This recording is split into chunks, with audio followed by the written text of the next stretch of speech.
Good morning, students. Welcome to our class. Today we will discuss about some situations in spoken English. We are talking about how to speak English, and in this session we will talk about different situations, that how to talk, how to deal with that particular situation. में किस situation में, किस context में, किन परिस्थितियों में किन शब्दों का प्रयोग करना है, तो कुछ परिस्थितियों के बारे में आज अपन चर्चा करेंगे, जिससे कि आप अंग्रेजी आसानी से बोल सकें, अपनी स्पीकिंग स्किल्स को और ज़्यादा मजबूत कर सकें। तो बिना समय गंवाए चलते हैं अपने फर्स्ट सेंटेंस की तरफ, और ये है I won't be able to come. यानी कि यहाँ जो है क्या बता रहा है आपको, रिफ्यूजल। रिफ्यूजल का मतलब होता है किसी चीज से मना करना। तो मनाही के लिए I will not be able to come. अब आई वॉन्ट है, वॉन्ट को अपन अगर फुल फॉर्म में करें तो क्या हो जाएगा, विल नॉट। ठीक है, तो I won't be able to come यानी मैं आने में असमर्थ हूँ, मैं नहीं आ पाऊंगा। ठीक है, जब अपने को ये कहना हो कि मैं नहीं आ पाऊंगा, यानी आने में असमर्थता जाहिर करनी है, तब अपन क्या यूज करते हैं, I won't be able to come. I won't be able to come, या आई विल नॉट नहीं बोल के स्पोकन में जो है वॉन्ट ही बोला जाता है। तो आपको यही बोलना है, I won't be able to come. Okay, second देखो, I don't want to come. अब दोनों में अंतर क्या है, देखो दूसरे में क्या है, मैं आना नहीं चाहता। पहले में तो क्या है, मैं आने में असमर्थ हूँ, असमर्थता है, आ नहीं सकता। ठीक है, पॉसिबिलिटी नहीं है। लेकिन दूसरे में क्या है, I don't want to come, भाई मैं आना नहीं चाहता। ठीक है, फ्री हूँ लेकिन आना नहीं चाहता। तो I don't want to come. यहाँ डोंट का मतलब क्या है, डू नॉट। डोंट का मतलब क्या है, डू नॉट, लेकिन स्पोकन में अपने को डोंट ही बोलना है। I don't want to come, I don't want to come. उसी प्रकार से देखो, I am sorry to refuse. अब देखो यहाँ जो है आई और एम है ये, लेकिन इसको क्या पढ़ेंगे, I am sorry to refuse, I am sorry to refuse, I am sorry to refuse, I am sorry to refuse. यानी मना करने के लिए मुझे खेद है, मुझे दुख है, मुझे इस बात का अफसोस है कि मैं आपको मना कर रहा हूँ। ये उसलिए अपन जो है इसके लिए कहेंगे कि I am sorry to refuse, यानी मुझे आपको मना करने का अफसोस है, दुख है, खेद है, लेकिन फिर भी मना करना पड़ रहा है। तो I am sorry to refuse. Okay, it's not possible. अब यहाँ भी क्या है, इट इज है, बट बोलना क्या है, इट्स नॉट पॉसिबल, यानी ये संभव नहीं है, ये हो नहीं सकता। ठीक है, ये काम नहीं हो सकता। तो it's not possible, it's not possible, it's not possible, it's impossible भी बोल सकते हो, but it's not possible. I regret, I can't accept it. I regret, regret का मतलब क्या है, खेद होना, खेद जताना कि भाई मुझे दुख है, मुझे खेद है। I can't accept it, accept का मतलब क्या होता है, स्वीकार करना। ठीक है, स्वीकार करना। और रिफ्यूजल का मतलब क्या है, मना करना। ठीक है, तो आई कांट एक्सेप्ट इट, मैं ये नहीं स्वीकार कर सकता, भाई मैं इसको स्वीकार नहीं कर सकता, मुझे खेद है लेकिन मैं इसको स्वीकार नहीं कर सकता। उस सिचुएशन में अपन क्या कहेंगे, भाई सपोज आपको जो है आपके बर्थडे पे किसी एक दो बार हाई हेलो हुआ और न्यूली जो फ्रेंड बना है, और वही जो है एक बहुत ही वैल्यूबल गिफ्ट लेके आ गया, बहुत एक्सपेंसिव गिफ्ट लेके आ गया, तो आप क्या कहोगे, I regret, I can't accept it. भाई इतना महंगा गिफ्ट मैं एक्सेप्ट नहीं कर सकता। ठीक है, अपनी फ्रेंडशिप अपनी जगह, but I can't accept it. और इसके लिए जो है ये शब्द जरूर बोलें, आई रिग्रेट, मुझे इस बात का अफसोस है लेकिन मैं इसको एक्सेप्ट नहीं कर सकता। I can't accept it. अगला देखो, I it can't be arranged. It can't be arranged का मतलब ये नहीं हो सकता, इसकी व्यवस्था नहीं हो सकती, भाई इसकी व्यवस्था नहीं हो सकती। उस कंटेस्ट में क्या कहेंगे अपन कि भाई I can't be, it can't be arranged, ये नहीं हो सकता, इसकी व्यवस्था नहीं की जा सकती। इट कांट बी अरेंज्ड यानी ये व्यवस्थित नहीं हो सकता। अगला देखो, I won't be able to do as you wish. I won't be able to do as you wish. अब देखो, I won't be able to do यानी मैं नहीं कर सकता, क्या नहीं कर सकता, एज यू विश, जैसा आप चाहते हो। तो इस सेंटेंस का मतलब क्या होता है, जैसा आप चाहते हैं वैसा मैं नहीं कर सकता। ठीक है, आप जैसा चाहते हैं वैसा मैं नहीं कर सकता तो क्या बोलेंगे अपन, I won't be able to do as you wish, I won't be able to do as you wish. अगला देखो, डोंट यू बिलीव इट, क्या आपको विश्वास नहीं है, क्या आपको भरोसा नहीं है। तो इसका मतलब क्या है, क्या आपको भरोसा नहीं है, तो उसको अपन क्या कहेंगे, don't you believe it, don't you believe me, मुझ पे भरोसा नहीं, डोंट यू बिलीव इट, इस पर भरोसा नहीं, डोंट यू बिलीव हिम, उस पर भरोसा नहीं है। तो जब भरोसे की बात हो तो डोंट यू बिलीव इट या डोंट यू बिलीव शब्द का प्रयोग होगा कि भाई विश्वास ही नहीं है। It's only A rumour, rumour का मतलब क्या होता है, र्यूमर का मतलब होता है अफवाह। अब किसी के बारे में कोई चटपटी न्यूज आपने सुनी और आपने पूछा क्या मामला भाई, व्हाट्स गोइंग ऑन, क्या चल रहा है, मुझे तो पता ही नहीं, तो क्या कहेगा, इट्स ओनली ए र्यूमर, ये तो सिर्फ क्या है, अफवाह है, वास्तविकता से हकीकत से इसका कोई लेना देना नहीं है। इट्स ओनली ए र्यूमर, या र्यूमर को और अपन कह सकते हैं हियर से, हियर से का मतलब जैसा सुना वैसा कह दिया, सुने जैसा कह देना, तो हियर से, इट्स ओनली ए र्यूमर और इट्स ओनली ए हियर से।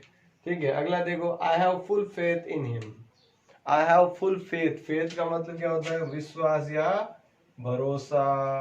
अभी क्या कह रहा है, I have full faith in him, him यानी उसमें, मुझे उसमें पूरा भरोसा है। यानी कि आप भले कितनी र्यूमर उड़ा दो, कितनी अफवाह उड़ा दो, but I have full faith in him, मुझ में या मुझे उस पर पूरा विश्वास है, मुझे उस पर पूरा भरोसा है। In that situation we use I have full faith in him. Okay, well, let's repeat once again.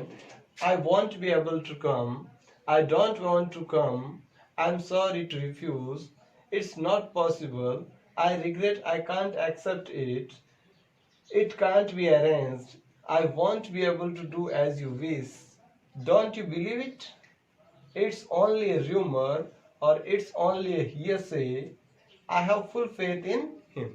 Okay, अब देखो अगले पे चलते हैं। अब प्लीज रिक्वेस्ट कहाँ कहाँ करेंगे अपन, रिक्वेस्ट के सेंस में किस किस सिचुएशन में अपन रिक्वेस्ट कर सकते हैं, उस सिचुएशन के सेंटेंसेस को अपन यहाँ देखेंगे।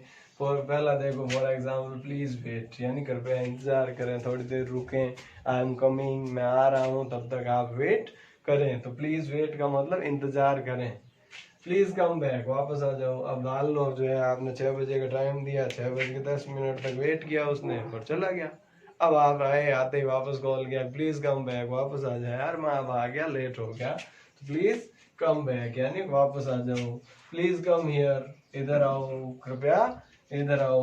प्लीज रिप्लाई, रिप्लाई का मतलब होता है जवाब देना, किसी भी लेटर का या किसी भी मैसेज का जवाब जो है उसके लिए अपन क्या कहेंगे, रिप्लाई। और अगर क्वेश्चन यानी प्रश्न का जवाब है तो उसको अपन क्या कहते हैं, आंसर। भाई अगर कोई प्रश्न पूछा है तो उसका जवाब तो आंसर कहलाएगा, लेकिन अगर कोई लेटर लिखा है या कोई मैसेज भेजा है तो उसका जो है, या ईमेल डाला है तो उसका जो है रिप्लाई होगा। ठीक है, इसके बाद देखो, प्लीज फॉरगिव मी, कृपया मुझे माफ कर दो, गलती हो गई, हो जाती है, इंसान है, मानवीय प्रवृत्ति है। ठीक है, कहते हैं ना इंसान गलतियों का पुतला है, तो मुझसे भी हो गई, रिप्लाई भी नहीं दे रहे हो, तो अपन क्या करें, प्लीज फॉरगिव मी, फिर मुझे माफ कर दो, गलती हो गई। आगे देखो, प्लीज वेक हिम अप, अब देखो कोई सो रहा है, ठीक है, और आप गए उठे ही नहीं अभी, तो घर वालों में किसी क्या कहेंगे, प्लीज वेक हिम अप, कृपया उसको उठाओ, प्लीज वेक हिम अप, उसको उठाओ। देखो, hope to hear from you, hope to hear from you का मतलब क्या है, यहाँ से सिचुएशन वापस यहाँ आ रही है कि भी नाराज है, रिप्लाई नहीं दे रहे हैं, फिर आपने सॉरी बोल दिया, प्लीज फॉरगिव मी, कृपया मुझे माफ कर देना, और उसके बाद आप लिख रहे हो hope to hear from you, उम्मीद करता हूँ आपकी तरफ से जो है जवाब मिलेगा, चाहे वो मैसेज आए या कॉल आए या लेटर के थ्रू आए।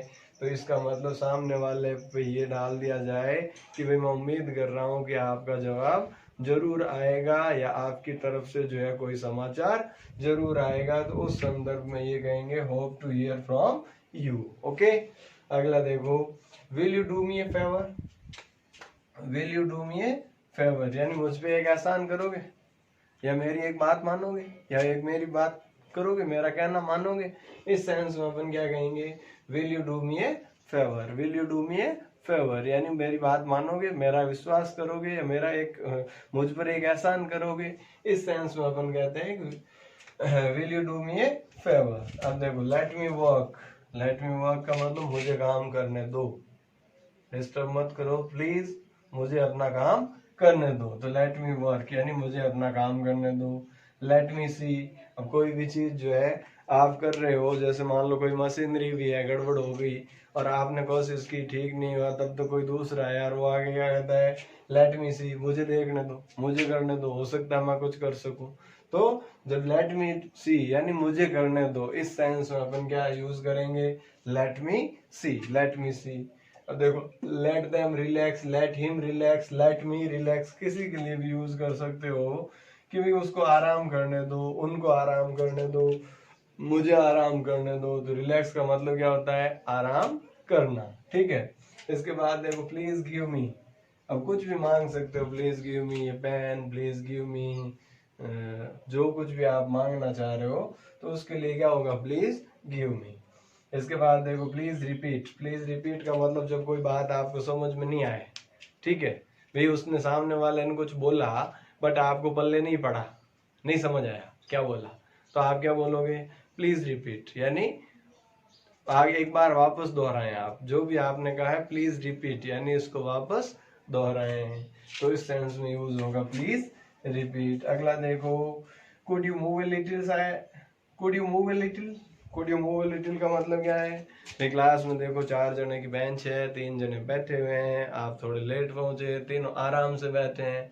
अब चौथे की बैठने की जगह तो है लेकिन वो बैठे इस तरीके से हैं कि उस सिचुएशन में आप नहीं बैठ सकते, तो आप उनसे क्या कहोगे, could you move a little, थोड़ा उधर खिसकिए प्लीज, भाई थोड़ा उधर खिसकिए, यानी could you move a little, थोड़ा उधर खिसकिए, इस सेंस में अपन इसका यूज करेंगे, ठीक है। उसी प्रकार से किसी अपन मैरिज या सोसाइटी का जो सेरेमनीज वगैरह होती है वहां जाते हैं, कई लोग बैठे होते हैं और जो भी गेस्ट वगैरह आते हैं उनको आगे बुलाते हैं भाई आ जाओ, तो आसपास के जो भी है उनको थोड़ा थोड़ा इधर उधर होना पड़ता है, तो उस सेंस में भी अपन कह सकते हैं could you move a little, थोड़ा सा उधर हो।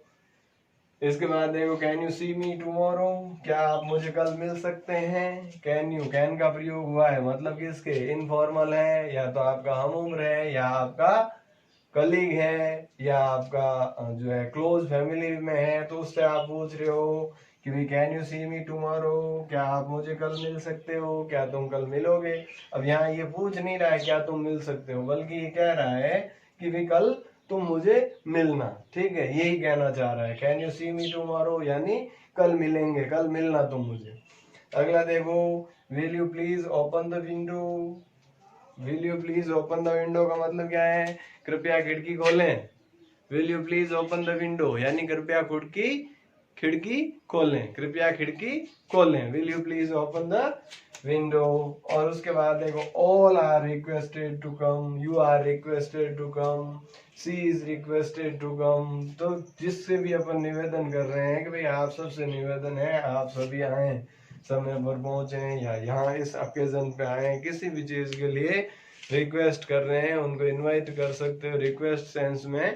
तो इस प्रकार से जो है इन सिचुएशंस में इन शब्दों का प्रयोग किया जाता है। एक बार और अपन इंग्लिश के जो सेंटेंसेस है इनको रिपीट कर लेते हैं ताकि जो है किसका प्रोनाउंसिएशन कैसे किया जाएगा और कैसे जो है इनको बोला जाएगा थोड़ा सा आपको आइडिया लग जाए। फर्स्ट देखो, I won't be able to come, I don't want to come, I am sorry to refuse, it's not possible, I regret, I can't accept it, I can't be, it can't be arranged, it can't be arranged, I won't be able to do as you wish, don't you believe it, it's only a rumor, I have full faith in him, please wait, please come back, please come here, please reply, please forgive me, please wake him up, hope to hear from you, will you do me a favor? Let me walk, let me see, let them relax, please give me, please repeat, Could you move a little? Could you move a little? Can you see me tomorrow? Will you please open the window? And all are requested to come. Okay तो इस तरह से जो है इन sentences का use अपने को different situations में करना है। तो उम्मीद करता हूँ आज का जो सेशन था, जिस सिचुएशंस की अपन ने बात की है, जिन कॉन्टेक्स्ट की बात की है, ये सारे सिचुएशंस या कॉन्टेक्स्ट आपको समझ में आए होंगे। Now it's your turn. इनको ज़्यादा से ज़्यादा प्रैक्टिस करें, डे टू डे लाइफ में इन वर्ड्स को यूज करें, वर्बलाइज करें, so that you can be able to speak English. Okay तो आज के सेशन में इतना ही। Thank you. जय हिंद, जय भारत।